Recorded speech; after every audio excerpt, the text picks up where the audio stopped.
Eh bien salut à tous, j'espère que vous allez bien, on se retrouve en ce samedi 21 janvier 2023 pour l'épisode numéro 18 des infos du temps.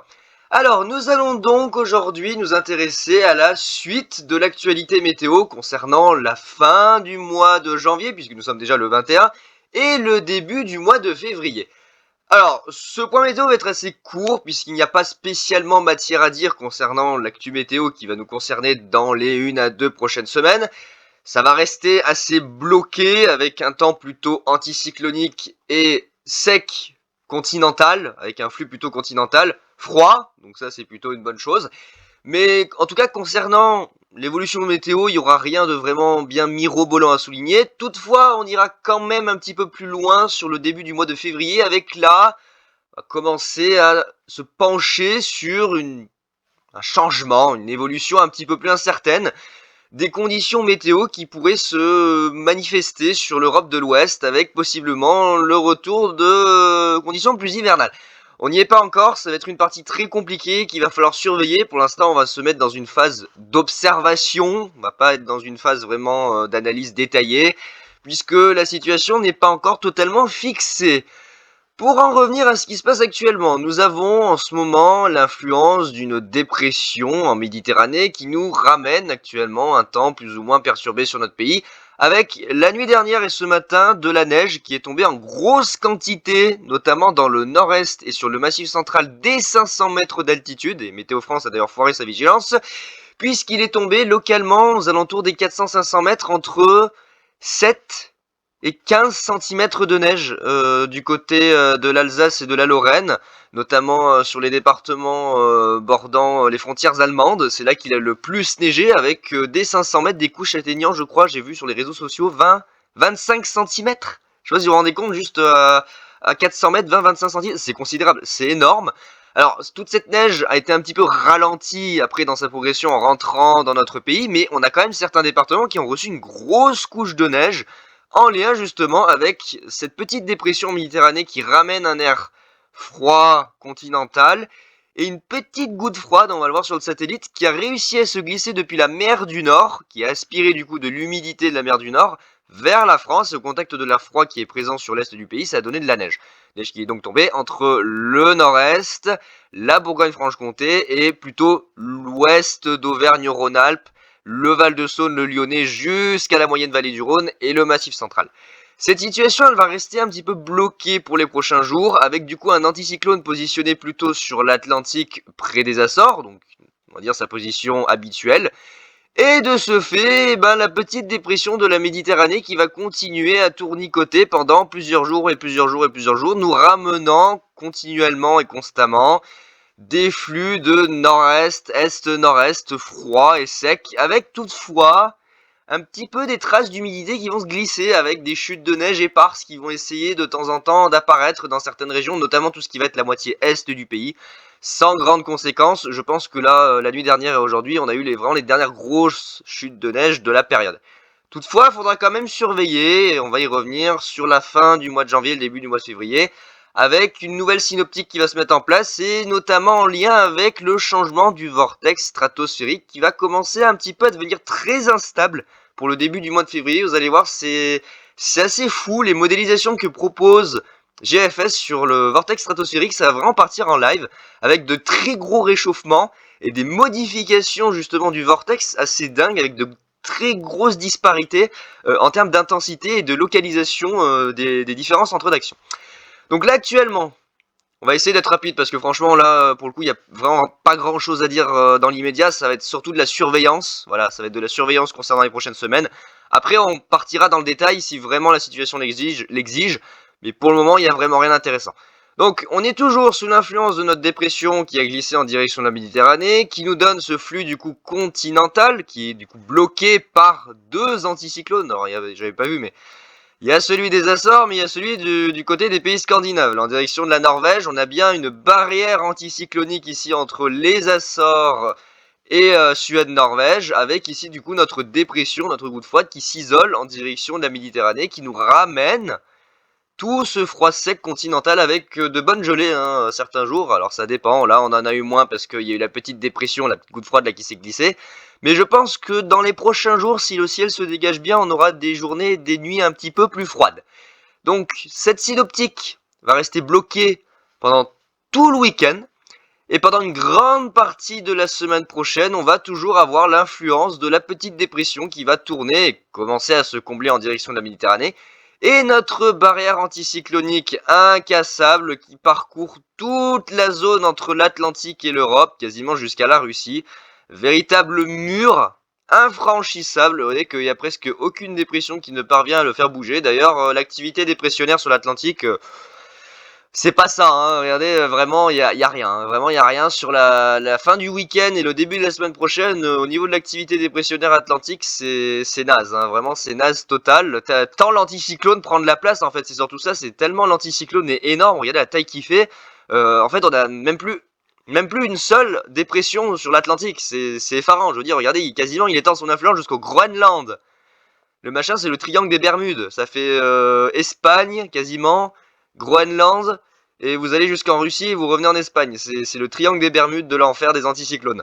Donc ça va rester bloqué jusqu'au milieu, fin de semaine prochaine. Donc là, il n'y aura rien d'intéressant. Flux continental de secteur est à nord-est, froid, sec, voilà, super, génial, on est content. Et c'est après qu'il va falloir commencer à surveiller ce qui va se passer. Pour l'instant, il y a encore de nombreuses incertitudes qui persistent, mais si l'anticyclone venait à bouger un petit peu, il se peut que nous ayons une reprise pour la fin du mois de janvier de l'activité dépressionnaire en direction de l'Atlantique Nord. Ça, c'est supposé, si l'anticyclone bouge. Après, on verra dans les prochaines semaines si les modélisations vont dans ce sens.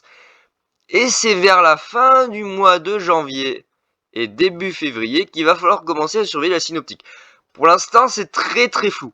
Il n'y a pas encore d'accord général entre les modèles sur la situation. Mais possiblement l'anticyclone pourrait se rétracter légèrement, perdre, on va dire, en territoire et en intensité, et laisser passer à nouveau des flux perturbés venant du nord-ouest, avec possiblement des coups de frais neigeux, parce que vous voyez, on est un peu mi-figue mi-raisin, on sait pas trop ce qui va se passer, donc ça sera à suivre. Le CMW va pas au-delà de 240 heures, donc on sait pas vraiment pour l'instant quelle va être la synoptique. En tout cas, globalement, j'ai remarqué avant de faire l'épisode, j'ai regardé un petit peu tous les modèles justement pour me préparer, et il y a un accord, alors très fragile, sur l'ensemble des modèles pour un changement de temps vers début février. C'est vraiment fragile, hein. Je vous assure, je veux pas trop m'avancer là-dessus et vous affirmer qu'on va avoir un changement de temps parce que pour l'instant, c'est pas gagné. Franchement, c'est pas gagné, l'anticyclone est quand même vachement costaud. Ça faisait un petit moment qu'on n'avait pas eu de gros anticyclones comme ça. Depuis en tout cas le début de l'hiver, ça faisait un petit moment que c'était pas arrivé. Donc là, ça va être risqué. Ça va être risqué de se dire, ben, il va y avoir un changement de temps en voyant déjà la masse anticyclonique voilà, qui ne cesse de se faire réalimenter. D'ailleurs, j'avais pas vu, mais regardez. On a une autre cellule anticyclonique qui gonfle ici sur l'ouest de l'Atlantique, qui vient réalimenter celui qui est déjà présent sur les Açores, c'est absolument génial. Comme si on avait besoin de ça. Donc, pour l'instant, temps calme, anticyclonique, sec, continental pour la semaine à venir, ça c'est sûr, ça bougera pas, hein. Vu la taille de l'anticyclone, ça bougera très, très probablement pas.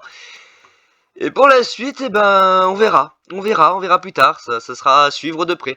Et vous voyez, voilà ce que je vous disais, c'est que voilà, on reste dans un flux ici, on voit très bien, avec la goutte froide qui tourne en direction de la Méditerranée, on voit très bien, on reste dans un flux continental, sec et assez frais, c'est pas glacial non plus, mais assez frais. Et ça va perdurer toute la semaine prochaine jusqu'à la fin de semaine, avec possiblement un petit changement qui pourrait s'opérer. Voilà, dans la fin du mois de janvier, début février. Mais vous voyez que CM pour l'instant, lui, il y va mollo, il n'est pas encore trop sûr de lui. C'est normal, on n'y est pas encore et ça a sans doute le temps de changer, notamment en lien avec ce qui va se passer avec le vent stratosphérique. Je vais vous montrer juste après. Donc on voit ici, voilà, non, là, voilà, on a nos températures négatives qui se baladent, hein, on a nos anomalies froides, pas exceptionnellement froides, hein, c'est correct. Toutefois, il a, je pense, très bien gelé là entre dimanche et mardi sur les régions du centre-est notamment, entre le nord-est et le centre-est jusqu'aux Pyrénées. Et ensuite ça se résorbe avec un équilibre qui va se faire. Et là on voit à nouveau, regardez, voilà, pour la fin du mois de janvier et le début du mois de février, possiblement quelques incursions froides qui pourraient essayer de venir sans pour autant y arriver tellement, avec à nouveau des périodes un peu plus instables qui pourraient se présenter. Je vais pas rentrer dans le détail parce que vraiment c'est pas sûr, l'anticyclone est beaucoup trop imposant et les modèles sont un peu largués là-dessus. Donc ça on verra. J'aimerais juste aller vous montrer du coup tout de suite, pour pas trop traîner, ce qui va se passer au niveau du vortex stratosphérique. C'est ahurissant, c'est vraiment ahurissant. Depuis que j'utilise ce paramètre, c'est la première fois que je vois le vent stratosphérique dans un tel état. Clairement, je vous le dis, c'est la première fois que depuis que j'utilise le paramètre, je le vois comme ça. Notamment sur la fin du mois de janvier, début février. On a donc actuellement un vent stratosphérique plutôt correct, avec une circulation bien homogène, alors bien qu'un peu écrasée en cacahuète, hein, on a une circulation assez homogène autour du pôle. Et pour la suite, c'est là que ça va devenir un petit peu bordélique. Il va y avoir, d'après ce que dit GFS, un pôle horaire qui va se créer en direction du Pacifique. Un énorme pôle horaire qui va se créer, forçant le pôle anti-horaire, le vortex anti-horaire, à se rétracter en direction de l'Atlantique. Et c'est juste après que la situation commence à devenir très compliquée. Justement, avec cet écrasement ici, avec cette compression à cause de cet énorme pôle horaire qui se forme du côté du Pacifique, le vortex polaire va commencer à se déstabiliser. Il va commencer à perdre de sa régularité et il va commencer à se déformer. Parce que justement, ce pôle horaire va perturber la circulation, vous voyez, en l'écrasant. Et de ce fait, il va pas pouvoir se reformer immédiatement. Un vortex bien centré, bien circulaire. Et regardez juste sur la fin, voilà, regardez sur la fin du mois de janvier et début février, c'est là que la situation part totalement en vrille et que je suppose qu'il va y avoir des changements du côté des centres d'action, mais sans pour autant pouvoir y confirmer. Avec, regardez, véritablement une déformation impressionnante du vortex stratosphérique qui est carrément rejeté au niveau du Groenland, même pas au niveau de l'Islande. Le centre du vortex stratosphérique est rejeté en direction de l'Islande, c'est vous dire à quel point ça l'écrase, avec non pas un maintenant, mais deux pôles horaires, un côté Sibérie, Russie, un côté... Oh, on a même trois, oh là là, mais quelle horreur, on a presque trois là. Non mais c'est n'importe quoi, on a presque 3 pôles anti-horaires. On a deux qui se tournent autour en direction de l'Alaska. On en a un vers la Sibérie, si je dis pas de bêtises. Ouais, Russie, Sibérie, on va appeler ça comme ça, parce que je vois pas grand chose. Ouais, si, Sibérie, Russie. On a notre vortex, on va dire, normal, qui du coup se réfugie en direction de l'Atlantique Nord, direction de l'Islande. Et regardez la gueule du machin, ça n'arrive pas à se remettre en place dans l'immédiat puisqu'on a des pôles horaires ici, des inversions. Depuis tout à l'heure je parle de pôles horaires, mais des inversions sur la rotation des vents stratosphériques qui du coup forcent le vortex principal à se réfugier, à se rétracter et même à régresser en direction de l'Atlantique Nord. Donc ça sera à suivre de près, ça peut induire de très gros changements de temps. Alors vous me direz, oui mais ces inversions elles sont dues à quoi? Bah elles sont dues à ça, regardez. Et c'est là que ça devient très compliqué. Regardez ce qui est modélisé pour la fin du mois de janvier, début février. Un violent, et là j'insiste sur le terme, violent réchauffement stratosphérique en direction de la Russie. Regardez, on passe de moins 76, quasiment moins 80 sur l'Atlantique, à 0. Réchauffement qui monte à 0. C'est absolument énorme. Et je crois même que sur certaines modélisations de GFS il y a quelques jours, il montait à 12 degrés. C'est considérable, de moins 80 jusqu'à 12 degrés. Je ne sais pas si vous vous rendez compte de l'écart thermique entre les deux zones. C'est énorme. C'est vraiment énorme. Et à partir de là, vous voyez, regardez, le vortex stratosphérique ne ressemble plus à rien avec deux énormes pôles distincts. On n'a plus vraiment de zone séparés avec un énorme vortex froid sur le pôle et puis des zones de réchauffement qui transitent comme des satellites autour.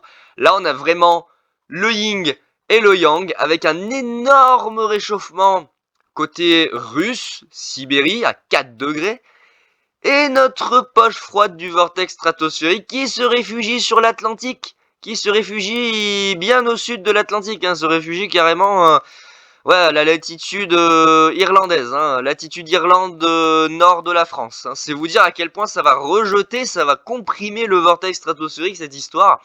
Et c'est dans cette période-là qu'il va falloir commencer à surveiller l'influence que va avoir ce changement au niveau du comportement du vortex stratosphérique sur les centres d'action. Ça pourrait induire de très très gros changements qui se feront tout de suite ou pas. Ça, on n'y est pas encore, on peut pas le savoir. Mais en tout cas, c'est assez effarant de voir une telle modélisation. Ah bah, j'avais pas vu. 12 degrés, voilà. Nous avons ici un réchauffement à 12 degrés face à une zone froide à moins 76. On a vraiment regardé le yin et le yang qui s'affrontent sur le pôle. C'est un truc de fou.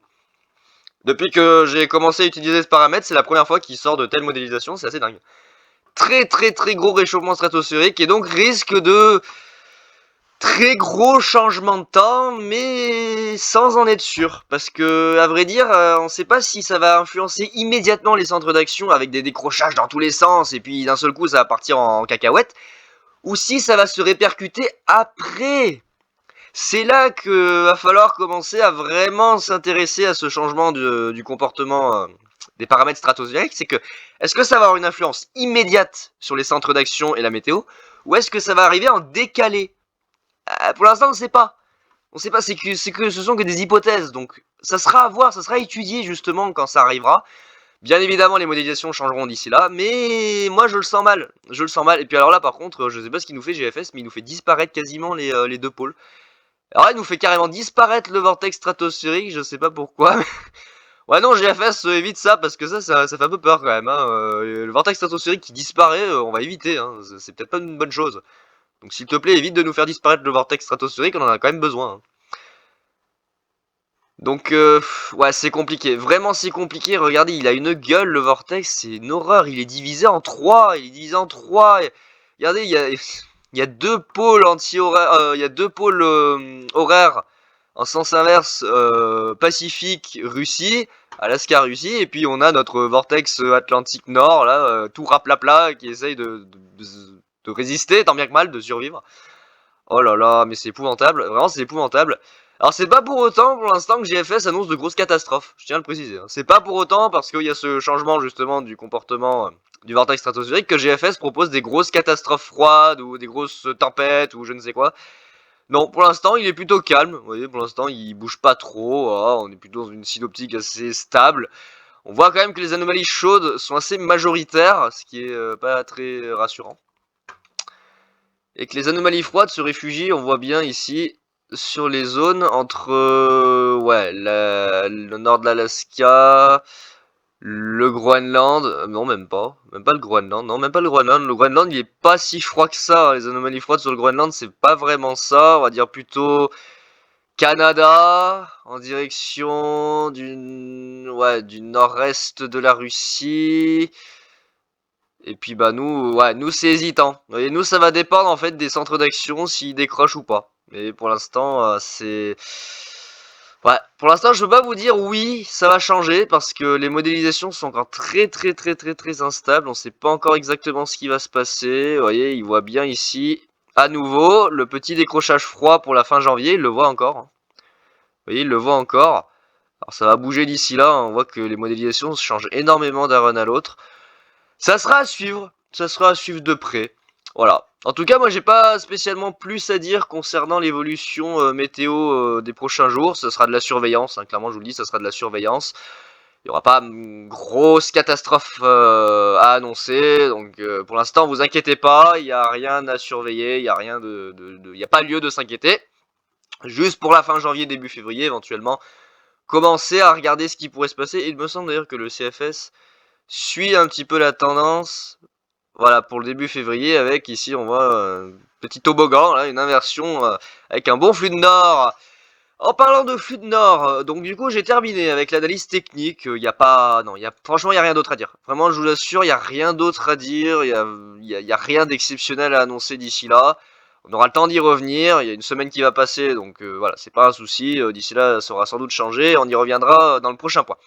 Pour revenir, en parlant de flux de nord, ce qui s'est passé la nuit dernière, beaucoup de neige ici, regardez, beaucoup de neige en direction du massif central, bon 460 mètres, bon, je vous dis dès 400 mètres, hein, entre 6 et 10 cm ici sur le massif central. 15 à 20 cm sont atteints à certains endroits, voilà, vers 500 mètres. Ah, c'est assez incroyable. Là, je vous ai dit, vers 500 mètres, ici, entre le nord-est et le massif central, on a atteint quand même les 15-20 cm de neige. C'est balèze, hein, pour 500 mètres d'altitude, c'est balèze quand même. C'est pas non plus exceptionnel, mais ça reste quand même de très grosses quantités. 500 mètres, c'est pas non plus très très haut. Et là, normalement, si je dis pas... Voilà, regardez, vous avez mon observation ici. Ma petite observation qui est là. Mais vraiment, 500 mètres avec 30 cm, quasiment 30 cm, c'est... Faut le faire, quoi. Vraiment, faut le faire. Oh, Carcassonne, Toulouse, Blagnac, neige. Neige? Ah bon? Quoi, neige? Neige? Ah oui. Ah putain! Ah oui, y a de la neige qui s'est glissée encore à nouveau jusqu'à la région toulousaine, hein. Oh bah merde alors. De la neige à nouveau qui s'est glissée en direction du midi toulousain. Ah bah ça alors. Avec du coup 3 tonnes de neige, voilà, qui ne cessent de tomber en direction du massif central, hein, en 3 tonnes de neige, avec des quantités absolument astronomiques des 500 mètres. Et pas mal de neige, hein, du coup, ce matin, si je dis pas de bêtises, en direction, voilà, du nord-est, cette nuit. Voilà, on voit ici les petits pictogrammes neige, voilà, qui arrivent en direction, voilà, qui arrivent depuis l'Allemagne. On voit ici tous les petits pictogrammes neige qui descendent, voilà, qui se dirigent en direction, il a léger sur Lyon, hein, ça a blanchi, et qui descendent, et voilà, qui se dirigent actuellement en direction du massif central, avec d'ailleurs la levée du Mistral à nouveau, qui soufflera d'ailleurs très très fort aujourd'hui. Bon, pour ma part, bah, il fait ciel bleu, hein, voilà, pour ma part, j'ai pas de neige, privé de neige, j'ai pas le droit à la neige, voilà, je suis pas, non, plus de neige. Concrètement, là, la fin du mois de janvier va arriver, bah écoutez, décembre, janvier, pour moi, c'est des mois catastrophiques, encore une fois, hein. Je veux pas faire le rabat-joie, mais le bilan va être très salé, hein. Le bilan va être très salé et très dur à avaler pour le coup, parce que le décembre-janvier, catastrophique, hein, vraiment catastrophique. Un épisode de neige ici, ça a été terminé quoi. Un petit peu de vent et puis voilà. Je veux dire, il n'y a rien eu d'exceptionnel. Il n'y a rien eu d'exceptionnel. Un peu de neige, un peu de vent et puis basta quoi. Ah ouais, non, mais depuis 2018, c'est une catastrophe. Depuis 2018, c'est vraiment une catastrophe. Il n'y a plus rien, il n'y a plus rien. Alors, j'ai eu de la chance en 2019 de connaître l'épisode de neige du mois de novembre à Valence. En chance, oui, parce que effectivement, ça fait des images, c'est des images, on va dire, exceptionnelles, qu'il n'y aura pas tous les jours, et ça fait de bonnes archives à garder.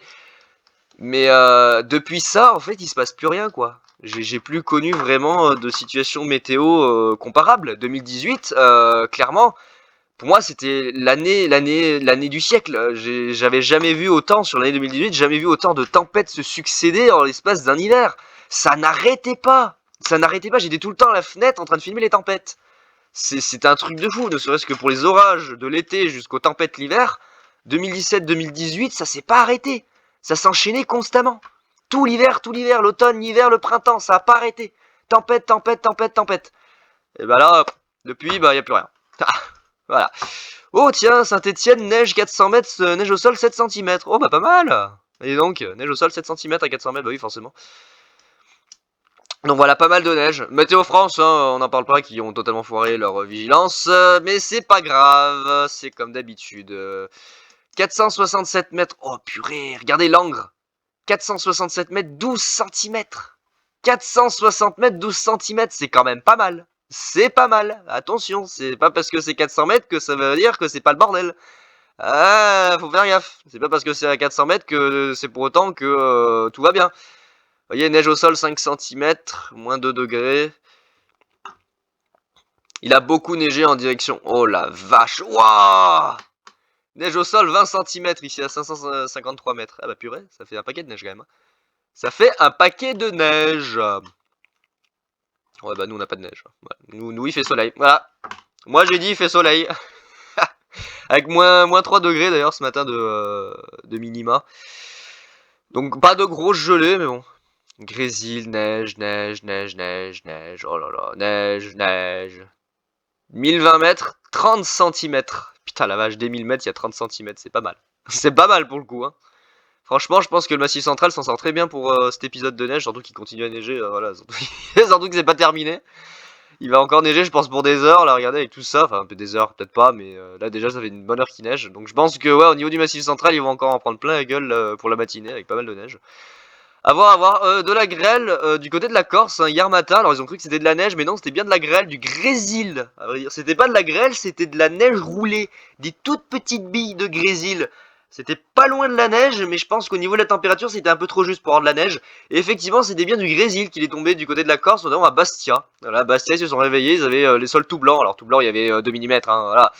Mais c'est suffisant pour faire le bonheur des Corses, hein, qui n'ont pas de la neige tous les jours en pleine. C'était du grésil, mais bon. Les médias ont appelé ça neige, effectivement. Je suis un peu tombé dans le panneau parce que moi j'ai vu neige et effectivement c'était tout blanc, hein, donc on pouvait penser que c'était de la neige. Mais en écoutant les vidéos de certaines personnes qui étaient en voiture et en regardant de plus près, on voit bien les petites billes, les toutes petites billes de grésil, vraiment des grains de sable. Hein, mais c'est pas de la neige à 100%, c'est de la neige roulée, de la neige en grains. Voilà. Mais n'empêche que il a neigé à très basse altitude et beaucoup de neige sur les reliefs en Corse. Hein. On parle de 30, 40, 50 cm sur les reliefs, avec des cols inaccessibles, des villages coupés du monde d'ailleurs, hein, avec des quantités de neige astronomiques. Tout comme dans les Pyrénées, le Massif central et les Alpes. Alors les Alpes, bon, on a eu de la neige un temps, mais après ça s'est vite cassé en direction de l'ouest. Voilà, donc on n'en a pas profité des masses. Voilà, voilou. Bah écoutez les amis, c'était l'épisode numéro 18 des infos du temps. Pour donc parler de la situation météo à venir, avec du coup pas grand chose à dire. Et puis une synoptique météo pas spécialement intéressante, on y reviendra. Et puis pour revenir rapidement sur mon petit projet que je vous ai parlé hier, hein, sur mon post communauté, n'hésitez pas à me dire en commentaire si vous êtes intéressé par ce petite histoire de Minecraft, là, d'épisode Minecraft survie. Je verrai si je peux y mettre en place dès demain. J'attends encore d'avoir quelques avis, puis éventuellement je ferai le premier épisode demain. Hein. Si vraiment ça en intéresse beaucoup, voilà, de la neige, de la neige, de la neige, plein de neige, voilà, super, plein de neige. L'épisode neigeux vient de se terminer, forte averse, 15, 20, oui, 100 cm, ça on l'a vu. Voilà, voilà, oh, neige à Clermont-Ferrand. À 300 mètres, putain, ils ont de la chance. Hein. Encore une petite couche de neige. La neige tient bien sur les toits et les champs. Ma foi, chanceux. 2 degrés, il dit pas s'il y a de la neige, lui. Lui non plus, il dit pas s'il y a de la neige. Et lui, il disait que s'il y a de la neige ou pas. Oh. Neige au sol, route praticable. Oui, ça dit pas combien de centimètres de neige, hein, mais bon. C'est bien joli les gens de dire neige au sol, mais c'est bien aussi d'indiquer la quantité de neige. Hein. Bon, heureusement, il y a la station qui s'en occupe juste à côté, hein, mais bon. Voilà, voilà. Bah écoutez les amis, je vous dis à très vite et passez un bon week-end et une bonne semaine. Et on se retrouve, je l'espère, demain pour certains, pour le tout premier épisode de ma nouvelle série Minecraft. Allez, bon week-end. Ciao tout le monde!